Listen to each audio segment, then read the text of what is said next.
ส่วนทางนี้นะกำลังขึ้นแต่ไปล้างถ้วยล้างหม้อล้างบวงล้างจงล้างจานนี่อย่างนะเห็นนี้ผู้สาวได้พากันล้างถ้วยล้างบวงประมาณนี้เลยทุกคนเลยนี่คืองานแต่งบ่าวล่าวสาวบรูได้ทุกคนเลยนะเป็นพวกฮิตเนี่ยเซล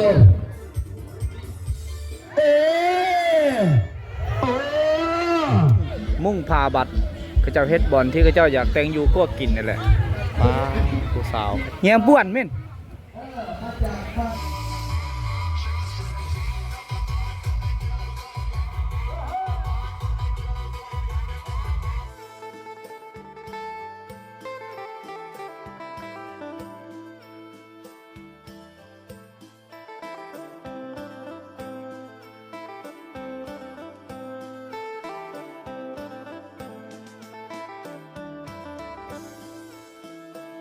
ในยามตอนเช้าทุกคนเลยเอาสบายดีทุกคนและก็สบายดีพ่อแม่พี่น้องทุกคนเด้อที่กำลังติดตามได้ครับส้มวิดีโอบาเคบันปาตอนนี้ก็ลงที่ทาน้ำของหมู่บ้านข้าเจ้าได้พ่อผู้สาวเอาเปาะไปแหละเนี่ยยังเปาะไปแหละบ่าเปาะเฮียนเปาะห้องเฮียนบอกเอามื้อนี้คือมื้อวันอาทิตย์เปาะเฮียนนะเปาะเฮียนเปาะไปแหละไปงานดองบ่อันนี้ว้านี่ทุกคนเลยครับก็ลงอาบน้ำหาเพื่อนดองสิไปงานดองคือกันได้เพราะว่าอยู่ฝั่งนั้นมีงานตรงงานแต่งเลยงานดองเป็นมื้อนี้เลยเอาปอบเมืองมาไปแหละปะดองก็ไปเอานิ้วมือเลยพวนเลยจัดลำบงเลยเด้อนางเด้อนางเด้อคนยังไงนะนี่คือผู้สาวน้อยอยู่ในหมู่บ้านทุกคนเลยพระเจ้าสีไปงานดองอยู่ฝั่งนั่นฝั่งพุ่นนะกำลังสิมีงานแต่งอยู่ในมื้อนี้ผู้สาวงามทางนั้นคือกำลังขึ้นแต่ล้างหน้าในยามตอนเช้านี่แหละทุกคนเลยอันนี้กำลังหลากอันนี้ก็ไปสีไปซักเครื่องซักผ้าอีกอย่างอะไรเอากำลังสีขับไปฝั่งนั่นทุกคนเลยนี่แหละน้องคนนี้ป้าโอเคเคยถ่ายนะนี่น้องผู้เสือขาวๆดำๆนี่แหละเป็นสาวน้อยสาวงามอยู่ในหมู่บ้านนี่แหละเจ้าสีก็ไปเบิ่งงานดองอยู่ฝั่งนั่นฝั่งพุ่นทุกคนเลยได้ถามข้าเจ้าเมื่อกี้กำลังมีเสียงเพลงเลยอยู่ทางพุ่นนะตอนนี้เขากำลังขึ้นมาแต่เสแล้วทุกคนเลยมาพร้อมกับผู้สาวน้อย2 คนได้พ่อข้าเจ้าในระหว่างทางป้าเอาไปเอียบ้าเสียงเพลงกำลังดังตึมๆเลยตั้งวอกตั้งวายอยู่ทางพุ่นกำลังเกี่ยมสีฟ้อนแล้วจุนี่ไปไหนลวดไหนไปเสียงเพลงกำลังดังเลยที่ห้องก็สิไปเบิ้งน้องๆนี่ฟ้อนแล้วทุกคนเลยในยามกลางเว้นเลยงานแต่งนี่เป็นงานแต่งที่ข้าเจ้าจัดรอบลำวงในยามกลางเว้นเลยก็ว่าได้นะเสียงเพลงกำลังดังตุ้มๆอยู่ทุกคนเลยเท่ากันน่าจะนำลังผู้สาวแบบนี้แหละนะข้าเจ้าประดับประดาอยู่เวทีกันน่าจะ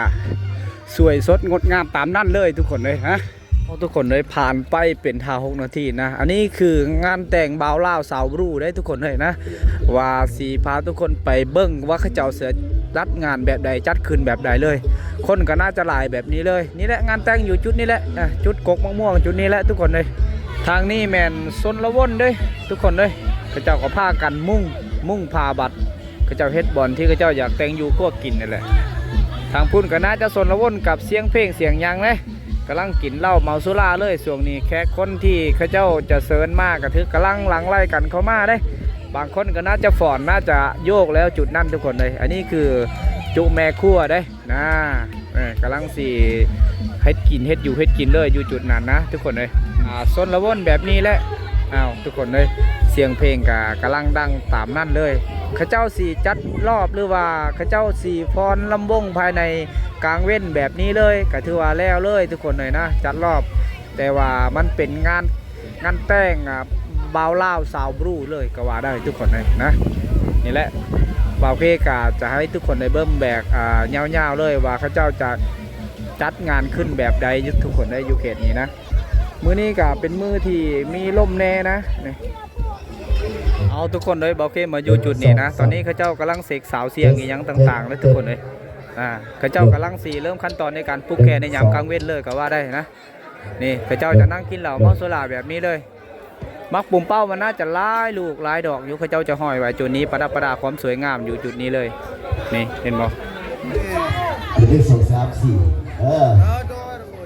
หัวสันได้มาฮอตจัด โคโซกำลังทำงานเลยตอนนี้ คนนั้นก็ได้มาฮับใส่คืนนี้ได้ไปฮับใส่พี่น้องทั้งวันห้วยจักแล้วก็วันนี้มาฮับใส่พี่น้องทั้งวันเราออกอีกที่เก่าเลยพี่น้องเด้อเจ้าหัวสันที่กับโต๊ะประเสริฐวันนี้ก็ได้จัดงานมาสั่ง ผ่านไปเป็น5-6 นาทีในที่สุดเฮาก็จะได้เห็นเจ้าบ่าวเจ้าสาวเลยได้ทุกคนเลยนี่ ตกกันว่า เขาเจ้ากำลังสีลงผูกแขนอยู่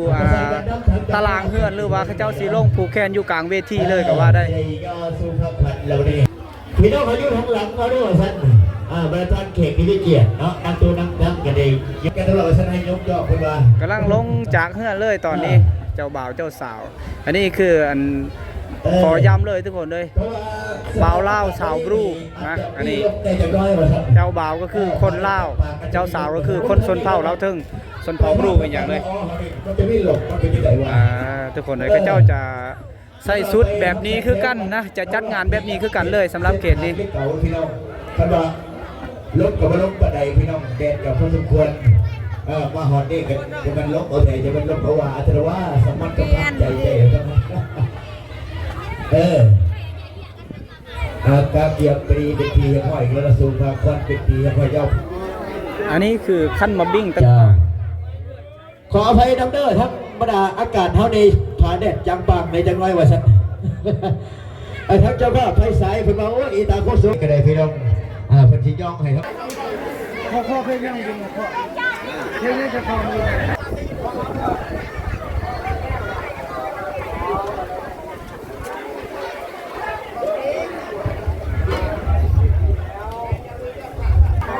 เจ้าแล้วไหนไก่สีฟ้าใครทั้ง เขาเจ้ากำลังกะเกียมฝ้ายผู้แค้นและขันมาบิ้งกันยังต่างๆตามนั้นเลย ยังทำน้องคือเก่าเนาะโอเคเอาไว้เซ็ตอัพมอบเพลงคนงานเพลงไทยคนดีนี่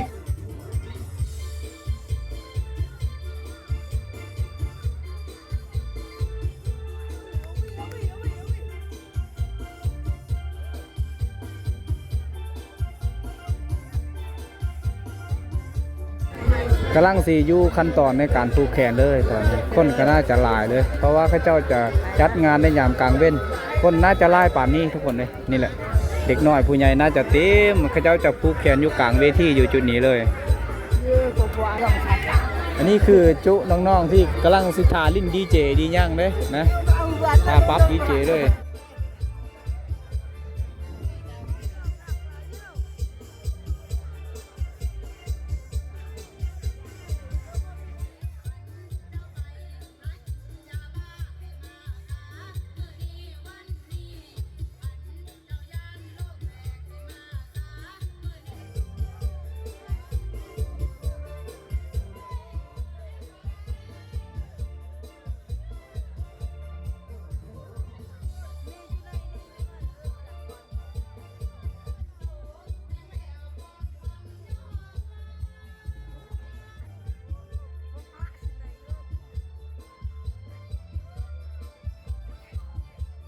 ตลาดตะลีเขาเจ้าจะวางของขายแบบนี้เลยทุกคนเลยนะในยามกลางเว้นอาจจะบ่ได้เปลืองไฟเปลืองน้ำเป็นอย่างเลย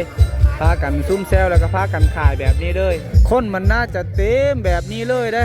เขาเจ้าที่กำลังมากับฮักกะหมากับมีทุกคนเลยนี่ทางพุ่นกำลังมากำลังหลังไล่กันเข้ามาเลยทางพุ่นแมงเขาเจ้าลิ้นมักกะล็อกอีกยังกุ้งไก่อีกยังน่าจะลิ้นอยู่จุดนั่นเลยนะ จะได้เฮฮาดับกันคาดว่าบริวารบริหัวบริวารนอกเขาไม่ได้ต้องหัวบริอาบน้ำคือมันว่าถ้าเรามันย่อมแค่มันจังบวชพี่น้องเขาดองกันนะพี่น้องเองตกลงที่สุดแล้วเวทีวันนี้กันทุกวันได้สร้างโอกาสสร้างชั้นสี่ชั้นเสียงเพลงไม่ว่าจะเป็นสร้างคนว่าสร้างความสื่อในวันนี้กันเลยสมรสสมรักว่าสัตว์ดีได้สินต่อสลองไฮเดอร์ทั้งเจ้าเบาเด้อเจ้าเบากันเลยยิ่งเบอร์อยู่แล้วก็สุดนี้นี่ว่าไปทั้งอาการเจ้าสาวเพิ่นกันด้วยอายุแขกชินมาอายุแขกชินมาย่างพ่อพระบรมสุดยอดสุดไปเป็นพวกฮิปเนี่ยเซล เป็นผู้เดียวเมียเดียวเป็นผู้ฮักเมียแพงว่าสันนับจุดเต้เท้าจะพักแก้วว่าสันเด้อไปอยู่น้ำกัน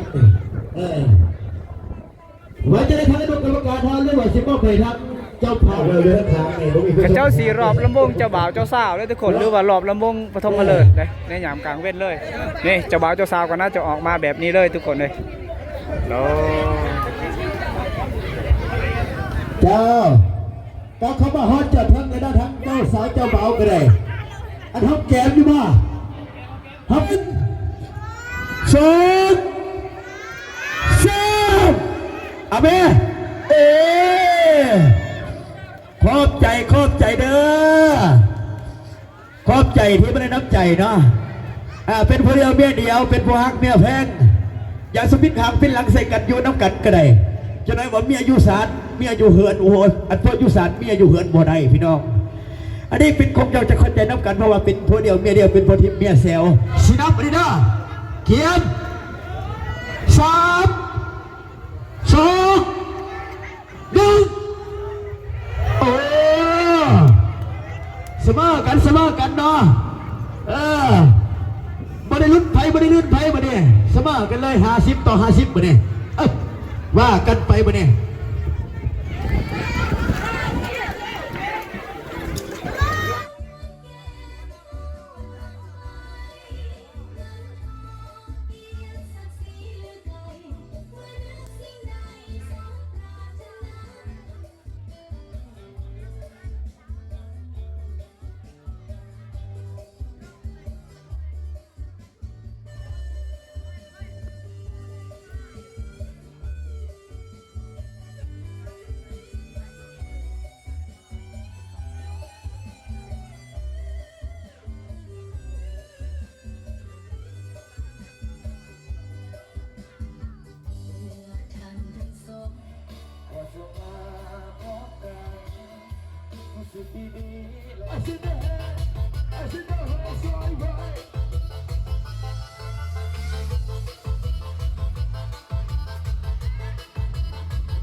ผ่านไปเป็น2 นาทีรอบเจ้าบ่าวเจ้าสาวเขาเจ้าด้านหน้าจะรอบเรียบร้อยแล้วทุกคนเลยนะตอนนี้เขาเจ้าสี่จัดรอบปฐมลำวงสามัคคีระหว่าง2 กัม2 ผ่ายเด้ทางนี้แมนบอลเขาเจ้าลิ้นกุ้งกอกกุ้งไก่เด้งานอยู่บ้านนี้ก็รถจักรรถมอเตอร์ไซค์เขาจะเห็นหลายแบบนี้เลยอย่างที่ทุกคนได้เห็นแบบนี้เลยนะบอกว่าสิเป็นนิดหน่อยผู้ใหญ่ก็พากันลิ้นมักกะลอกหรือว่ากุ้งไก่อีกอย่างต่างๆเลยส่วนตลาดตะลี่เขาเจ้าจะมาขายเครื่องคองตามนี้นะตามที่ทุกคนได้เห็นเลยว่าสิเป็นขายสลี่ขายอีกอย่างต่างๆมักต้งมักแตกเลยจามบอกจามเบ็ดนี่อย่างกันนี่ก็จะมาวางขายอยู่แบบนี้เลยเบาแม่ค้าได้ทุกคนเลยเป็นสาลี่เลยนี่ข้าวโพดอีกอย่างแม่ค้ามาขายอยู่ดีเลยมาขายเต็มที่แบบนี้เลยมา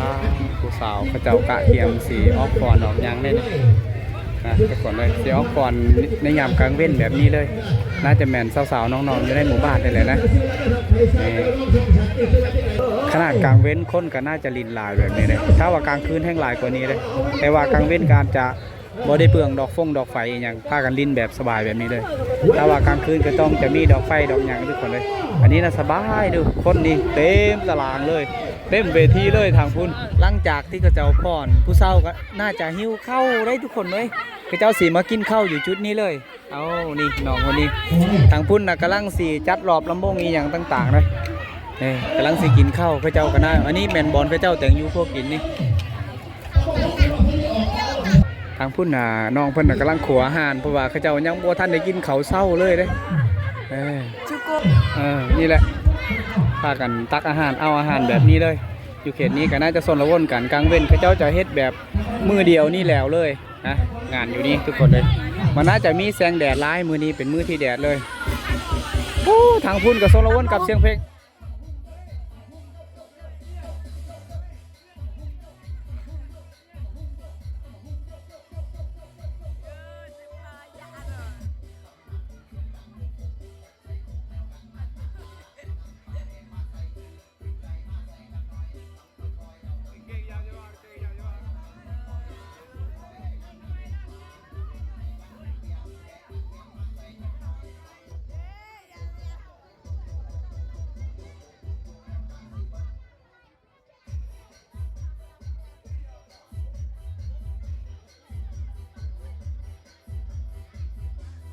ข้าเจ้าก็กำลังสีจัดรอบเป็นหอบผู้สาวเลยจะหอบกลางเว้นเป็นหอบผู้สาวเลยขังนี้นี่แหละน้องคนนี้แหละที่ข้าเจ้าเอิ้นใส่เอิ้นหาได้ทุกคนเลยน้องใหญ่น้องนี่ยังผู้เสือแดงนี่เป็นน้องใหญ่เลยเงียบบ้วนเม่นปอดลืมบ้วนเหรอเฮ้ยเงียบบ้วนยังไงทุกคนเลยกำลังจัดรอบเป็นอย่างเลยส่วนทางนี้นะกำลังขึ้นแต่ไปล้างถ้วยล้างหม้อล้างบ่วงล้างจงล้างจานนี่อย่างนะนี่เขตนี้ผู้สาวได้พากันล้างถ้วยล้างบ่วงประมาณนี้เลยทุกคนเลยพวกน้องผู้เสื้อนี่เป็นน้องซีดีอย่างเขาเจ้าเอิ้นหาทาเบิ้งเขาเจ้าฟ้อนในกลางเว้นเลยทุกคนเลยนี่ผู้สาวเป็นผู้สาวที่คนฮับไส้แต่งอยู่พวกกินอยู่จุดนี้เขาเจ้าน่าจะจัดรอบให้เขาเจ้าเลยเราต้องนี่อยู่ฝั่งนี้มีแต่ผู้สาวงานนี้ทุกคนเลยนี่เขาเจ้ากำลังสีอ้อฟ้อนดอกยังเลยนี่นี่แหละผู้สาวเขตนี้ก็พากันฟ้อนแบบนี้นะน่าจะหลายคนมีแต่ผู้งามๆเลยนี่2952เปิดโทรศัพท์ก็ได้อย่าลืมอย่าพัดคงจะมาว่ากันไม่ได้เอาเส้นธรรมดาสถานวันสหายเขาดิเอาคนกับเวทีสิมีอย่างกระยาว้าวไปฮะเอาบ่โทรไอเอาบ่โกเอาบ่เกิบไปเด้อทำไมเอาบ่โทรกัน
สาวน้อยเขาเจ้ากาพากันกินข้าวอยู่ในนี้เลยได้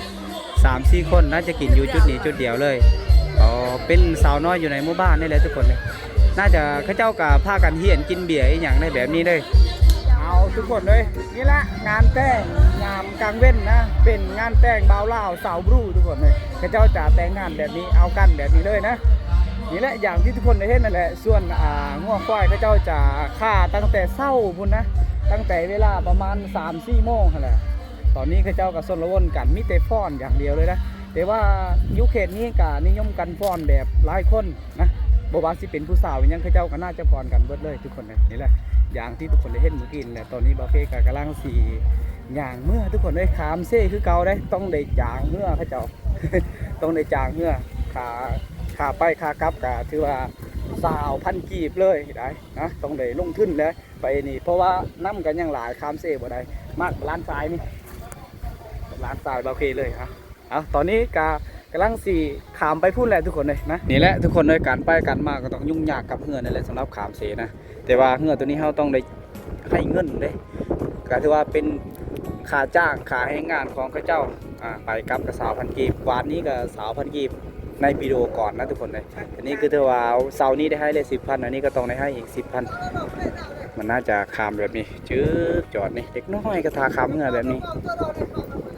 ก็ท่าแบบนี้เลยนี่หมูกระทาจะขึ้นแบบนี้เลยเอาทุกคนนี่โซเฟอร์เหือได้นี่เพิ่นขับเพื่อเก่งได้ทุกคนนี่จักรใหญ่270 แห่งเพิ่นก็จะดึงแผ่เลยนะดันโลดมาในที่สุดก็น่าจะข้ามหอดฝั่งนี้แล้วทุกคนเลยข้ามหลายคนอยู่ได้เอาไปเจ๊จอดบอนเดียวนั่นแหละในยามตอนเช้าอาจจะมีผู้สาวอยู่แถวนี้ก็จะล้างหน้าล้างยังนี่แหละแต่ว่าสงๆนี้นะบ่ค่อยจะเห็นผู้สาวแล้วทุกคนไปเอา thank you ขอบใจ